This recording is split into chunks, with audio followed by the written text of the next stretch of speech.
everyone. Hope everyone is safe and sound and staying at home. I'm Arita Haq and I'm once again back on a listener day with my personal favorite, an English literature lesson.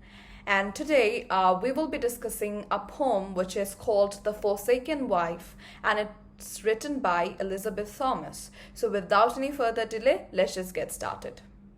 Now, before moving into a more detailed discussion, we will be reading the poem at first. So let's read. The Forsaken Wife by Elizabeth Thomas. Methinks 'tis strange, you can't afford one pitying look, one parting word. Humanity claims this as due, but what's humanity to you? Cruel man, I'm not blind. Your infidelity I find. You want of love my ruin shows, my broken heart your broken vows. Yet maugre all your rigid hate, I will be true in spite of fate. And one preeminence I'll claim, to be forever still the same. Show me a man that dare be true, that dares to suffer what I do, that can forever sigh unheard, and ever love without regard. I then will own your prior claim to love, to honor, and to fame. But till that time, my dear, adieu, I yet superior am to you. So now we will be moving on into a more detailed discussion about this poem, and we will go stanza by stanza. So, The Forsaken Wife by Elizabeth Thomas begins in an ironic manner. Using methinks at the beginning is really interesting. It heightens the irony present in the upcoming lines. So in the poem, the speaker refers to her husband's mental poverty, which means that her husband was had a really poor mentality. The husband lacked in all of the gentlemanly qualities, and he didn't even have enough time or respect to take pity on his wife and even utter some sweet words before parting their ways or separating. This was extremely cruel of him. This is what the speaker is trying to say. So the poet takes this behavior as a due, as we have seen in the first paragraph. But such a humanitarian response best suits the crown of a gentleman. The poet can't expect it from her husband because her husband lacks in humility and dedication, and she knows it. So in the second stanza of The Forsaken Wife, we see the husband has left the poetic persona, which means the narrator. The poet has come to know about how his husband likes someone else or some other lady, and this is the cause of the poet's ruining hideous condition. Here, the poet employs personification and invests desires with the ability to break one's heart. That she was broken completely from inside, and she was not blind. She could see everything. She was well aware of what her husband was doing, and she was heartbroken. Moreover, in the fourth line, the poet refers to the sacred marital vows, the vows which are taken during marriage. The husband has also maligned this pure bond that can only be broken by the Almighty, she means. In the last four lines, the poet refers to her husband's rigid hate. Here, the poet uses a hyperlage or transferred epithet and personifies hate metaphorically.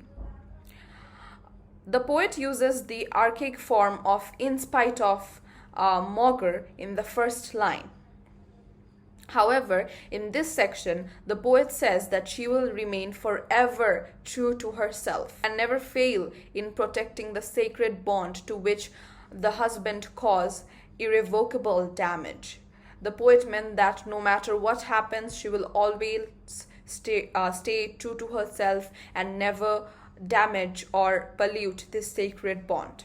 And at last, the poet claims her preeminence or greatness as she is determined to remain constant in her devotion, not for the person, but for the belief that she binds two souls in the constitution called marriage.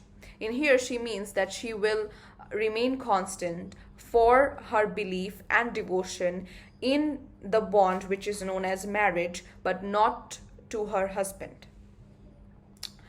And in the third stanza, which is the last stanza as well, the argument of the previous stanza continues. Here, the poet addresses the absent persona of the husband like a dramatic monologue. She asks him to show a man who dares to be true even if the wife has deserted him. However, the poet uses hyperbole in the following, not for mere exaggeration, but for more highlighting her mental pain which she is going through, the suffering, to express it. It heightens the emotional flow of the poem. Moreover, in the following lines, the poet refers to her present state. After the husband's mindless decision, after his departure, the speaker has nothing to do despite sighing and sitting because things are out of the hand and there is nothing that she can do. She boldly says that she still loves him without regard in the last 4 lines of the third stanza. She refers to the husband's claims to love, to honor, and to fame, and such an unfaithful attitude towards the devoted wife. He can't claim such tags anymore because he is unfaithful, and these words coming from a betrayer himself is not wise. For her constancy and purity, the speaker has become superior in her own eyes because she has always been true and constant and have always put her best into the relationship, which clearly her husband hasn't. For this reason, despite having a broken and damaged and shattered heart, she can calmly say, "But till that time, my dear, adieu." So this was about it, what the poem actually meant, stanza by stanza. So lastly, the summary is that the poem is about a mindless husband who has abandoned his wife, which means the speaker. He even abstained from saying a kind word while parting his ways, or a good goodbye. He didn't say a proper goodbye or a sweet word before leaving his wife.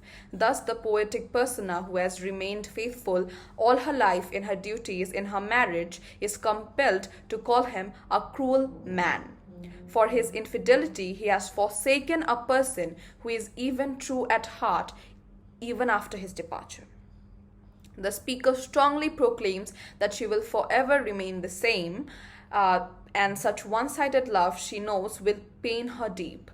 But the speaker is not ready to give up on her belief and her devotion towards this holy bond of marriage which she considers. But the pain that she is suffering from, she believes makes her stronger, as no other man dares to suffer from what she is going through. At last, the poet claims that she is superior to him, not in magnanimity, rather in magnificence. Thank you so much everyone for watching today's video. I really hope you enjoyed it, and I also enjoyed a lot while talking about this poem. This was a really interesting discussion, and I really hope you enjoyed today's video and you learned something. So see you next week. Thank you. Bye.